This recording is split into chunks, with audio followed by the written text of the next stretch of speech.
रविवार के इस सुहानी सी सुबह में आप सभी का स्वागत है। आपके साथ हूँ मैं आचार्य नूपुर शर्मा। आप सभी को मेरा नमस्कार और एक मंगलमय रविवार की शुभकामनाएं। रविवार यानी सूर्य देव का वार, रविवार छुट्टी का वार हमारे देश में।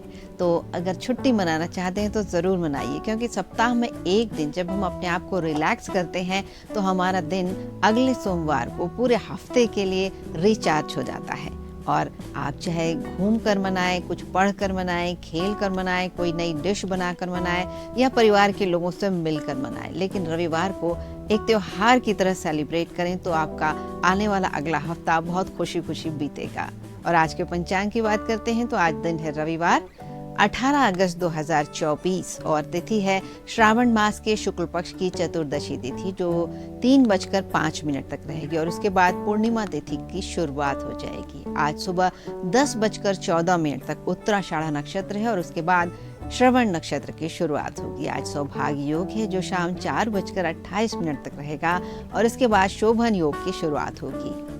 दोपहर 12:05 से 12:56 तक आज है अभिजीत मुहूर्त, जिसमें आप अपने शुभ काम निपटा सकते हैं। और 10:14 तक आज सर्वार्थ सिद्धि योग भी है।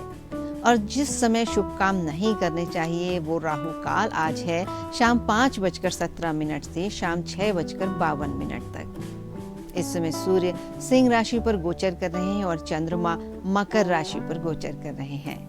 और श्रावण पूर्णिमा तिथि आज शाम से शुरू हो जाएगी, लेकिन रक्षाबंधन का पर्व कल मनाया जाएगा 19 तारीख को। श्रावण पूर्णिमा को शिव पूजा का विशेष महत्व होता है। इस दिन पूर्णिमा व्रत भी किया जाता है। बहन भाई भी राखी बांधने तक इस दिन व्रत करते हैं। अपने पुत्र की लंबी आयु के लिए महिलाएं रक्षाबंधन के दिन पूर्णिमा का उपवास करती हैं। दान करना भी श्रावण पूर्णिमा का एक महत्वपूर्ण हिस्सा है। इस त्योहार पर श्रावण पूर्णिमा के दिन कुछ काम है जिन्हें करने से बचना चाहिए, तो पहले से आपको इस बारे में बता देते हैं। रक्षाबंधन की पूर्णिमा के दिन नकारात्मक विचारों को मन में न लाएं, सकारात्मक बने रहें और सभी के प्रति प्रेम और करुणा का भाव रखें। भाई बहनों के बीच या परिवार के अन्य सदस्यों के साथ किसी भी तरह का झगड़ा या वाद विवाद इस दिन नहीं होना चाहिए। इस दिन तामसिक भोजन और मांस, मछली, अंडे इन सब का सेवन करने से बचें। सात्विक भोजन करें। शराब और अन्य नशीले पदार्थों का सेवन भी बिल्कुल ना करें। काले रंग को हमारे यहाँ अशुभ माना जाता है, इसलिए इस दिन काले कपड़े पहनने से जरूर बचें और झूठ ना बोलें तो सभी ग्रह अच्छे रहेंगे। इस दिन आलस ना करें, पूरे दिन धार्मिक कार्य करें और सेवा कार्यों में लगे रहें। रक्षाबंधन की पूर्णिमा को किसी को भी दुख या पीड़ा ना पहुंचाएं। किसी की निंदा या अपचर्चा ना करें। किसी के प्रति अशिष्ट भाषा का प्रयोग ना करें। अब आप पूछेंगे कि ऐसा क्यों नहीं करना चाहिए। इस बात का भी हमारे पास जवाब है आपके लिए। निगेटिव विचार जो होते हैं वो हमारे मन को अशांत करते हैं और हमारे जीवन में नकारात्मक ऊर्जा लाते हैं। किसी के साथ झगड़ा करने से हमारे रिश्ते खराब होते हैं और हमारे मन में नकारात्मक भावनाएं पैदा होती हैं। तामसिक भोजन हमारे शरीर और मन को प्रदूषित करता है और हमें आध्यात्मिक रूप से कमजोर बनाता है और गलत दिशा में मोड़ता है। शराब और नशीले पदार्थ हमारे स्वास्थ्य के लिए हानिकारक होते हैं और हमारे मन को अशांत करते हैं। काले रंग को शोक का प्रतीक माना जाता है। ये वो रंग है जो सभी रंगों को अवशोषित कर लेता है और इसमें कुछ भी दिखाई नहीं देता, इसलिए निगेटिव एनर्जी काले रंग में ज्यादा होती है और खुशी के त्योहार में इसीलिए काले रंग से बचना चाहिए। झूठ बोलना एक प्रकार का पाप माना जाता है। इससे हमारा चरित्र और ग्रह दोनों खराब होते हैं और सामने वाले को दुख और तकलीफ मिलती है। इसीलिए आलस्य भी यहीं पर हमें नुकसान करता है, जो आध्यात्मिक प्रगति से रोकता है और हमारे काम लेट होते हैं। दूसरों को दुख देने से हम पाप के भागीदार बनते हैं। निंदा और परचर्चा से मन में नकारात्मक भावनाएं आती हैं, रिश्ते खराब होते हैं। अशिष्ट भाषा के प्रयोग से हमारा व्यक्तित्व, हमारी वाणी खराब होती है और दूसरे अपमानित होते हैं। तो रक्षाबंधन के दिन यानी कल इन सभी बातों का खूब ख्याल रखें और अपने दिन को बेहतर बनाएं। और इस बार सावन माह रात को 11:55 पर 19 तारीख को समाप्त होगा। उसके बाद शुरू हो जाएगा भाद्रपद मास। कल सावन का 5वां और अंतिम सोमवार भी है। सावन के महीने में हर सोमवार के व्रत रखने वालों को विधि विधान से इस व्रत का उद्यापन करना चाहिए। कोई भी व्रत हो उसे संकल्प लेकर शुरू करना चाहिए और उद्यापन के साथ समाप्त करना चाहिए, क्योंकि व्रत का उद्यापन करने से ही उसका पूरा लाभ मिलता है। और सोमवार व्रत के उद्यापन में भगवान शिव और माता पार्वती के साथ ही चंद्रमा की पूजा करनी चाहिए। तो किस तरह करें ये पूजा, ये भी जान लीजिए। चौकी पर लाल रंग का कपड़ा बिछाकर उनकी स्थापना करें, पूजा करें। पूजा के बाद किसी जरूरतमंद को दक्षिणा और वस्त्र दान करें। व्रत के दौरान पूजा पाठ में कोई गलती हो गई हो या किसी कारणवश कोई व्रत पीछे छूट गया हो, रह गया हो, तो ऐसे में इन भूल चूकों को दूर करने के लिए उद्यापन किया जाता है। शास्त्रों में इसकी विधि बताई गई है। जितने भी व्रत करने का संकल्प लिया गया हो, उसके पूरा हो जाने के बाद अगली बार जब व्रत की तिथि आए तो उसका उद्यापन विधि पूर्वक करना चाहिए। यदि आपने 21 व्रत का संकल्प लिया है तो 22वीं तिथि पर उसका उद्यापन करें।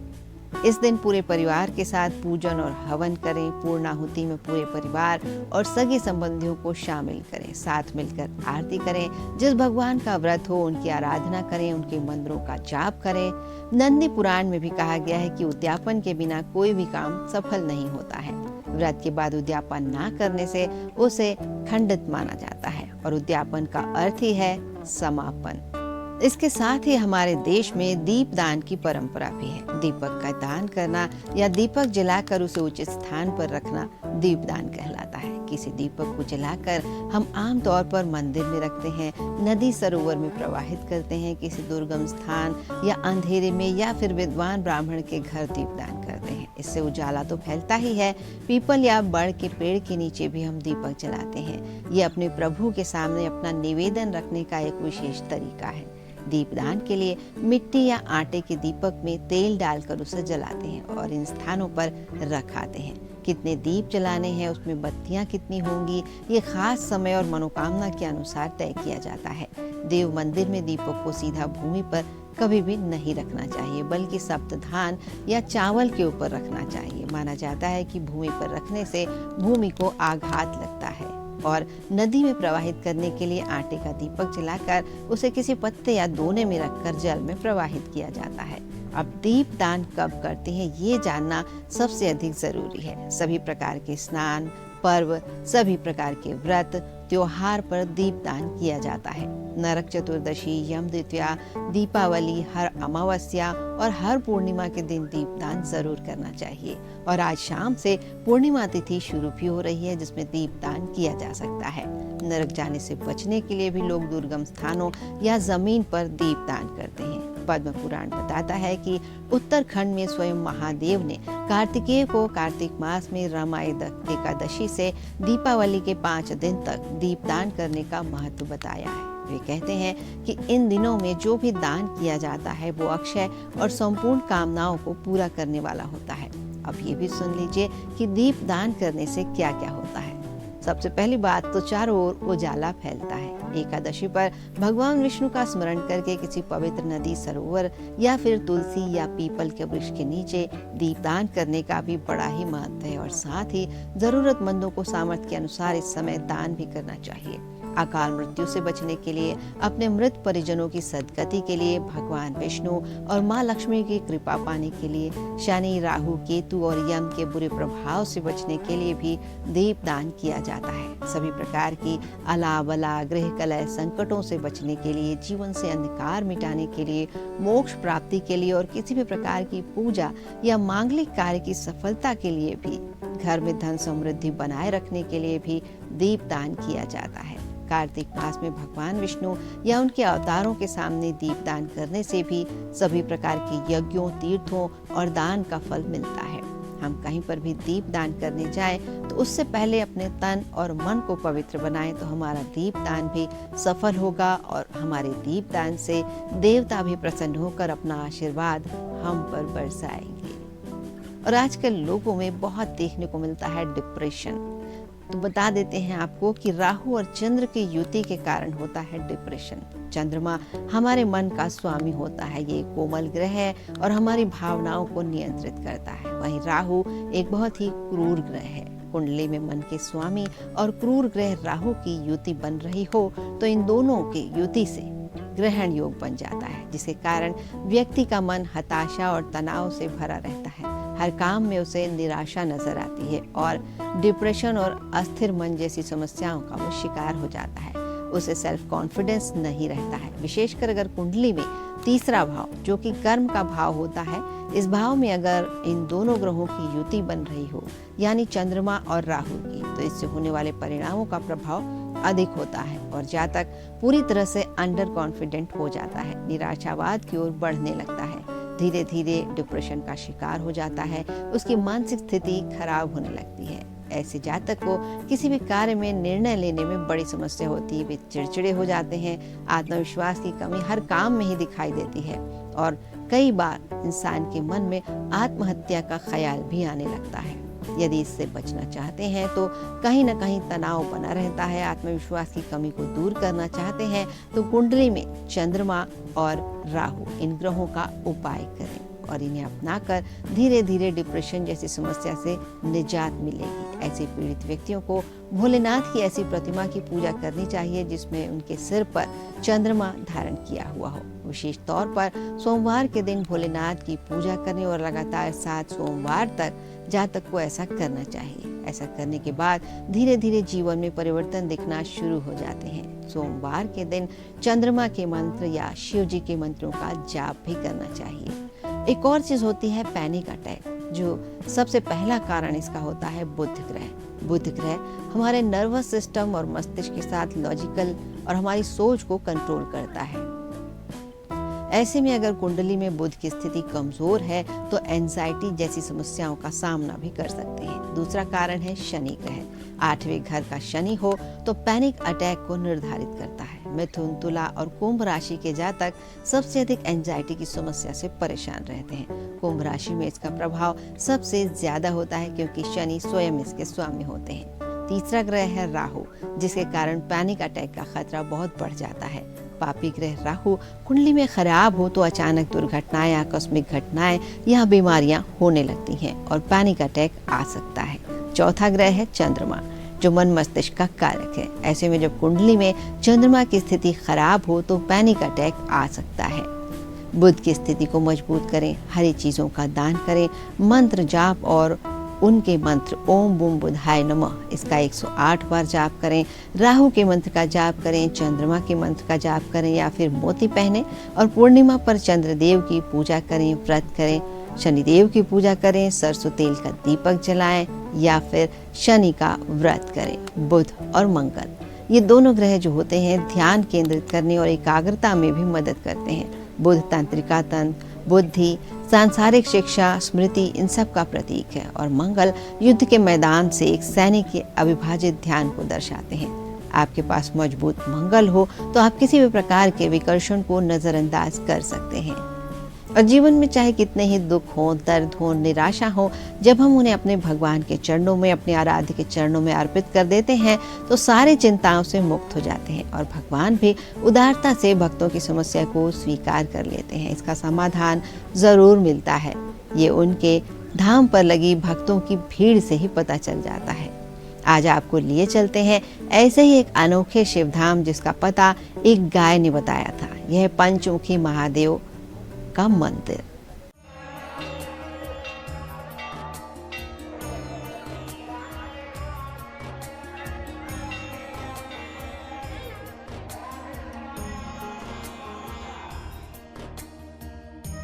भारत नेपाल के सुरम्य सीमावर्ती गांव इटहिया धाम में है प्राचीन पंचमुखी महादेव मंदिर, जिसे इटहिया पंचमुखी धाम और मिनी बाबा धाम के नाम से जाना जाता है।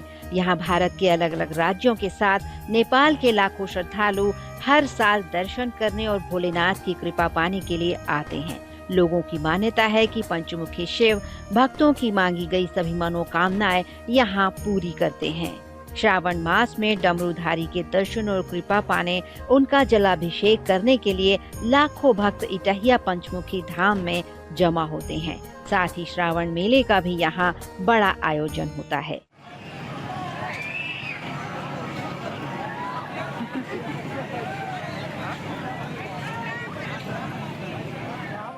इटहिया पंचमुखी धाम के बारे में धर्म ग्रंथों में तो कोई उल्लेख नहीं मिलता, लेकिन यहाँ के बुजुर्गों का कहना है कि निचलौल एस्टेट के प्रतापी राजा वृषभसेन के समय से ही यहाँ पूजा अर्चना होती चली आ रही है।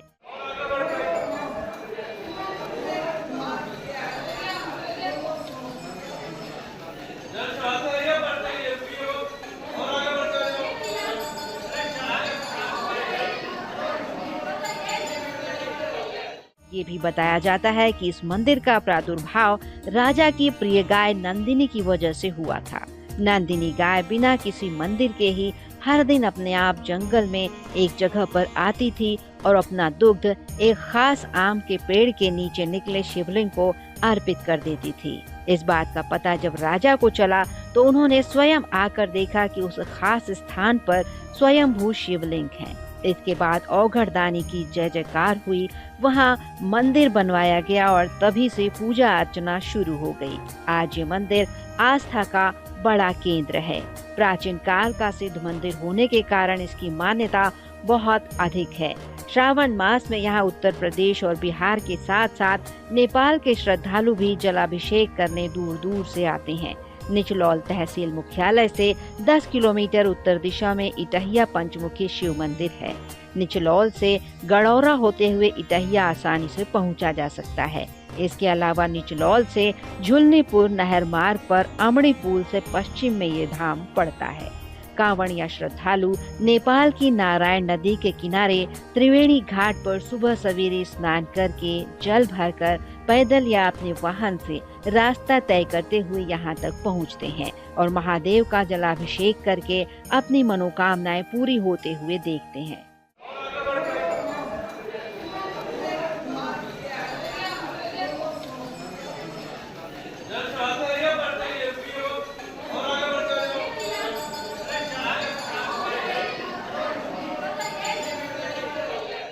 तीन नदियों का संगम है वो जगह जहाँ से कांवड़िये जल भरकर पंचमुखी शिवलिंग का जलाभिषेक और पूजन करते हैं। यहाँ वे पारंपरिक नृत्य भी करते हैं, गीत भी गाते हैं और आगे बढ़ते हैं।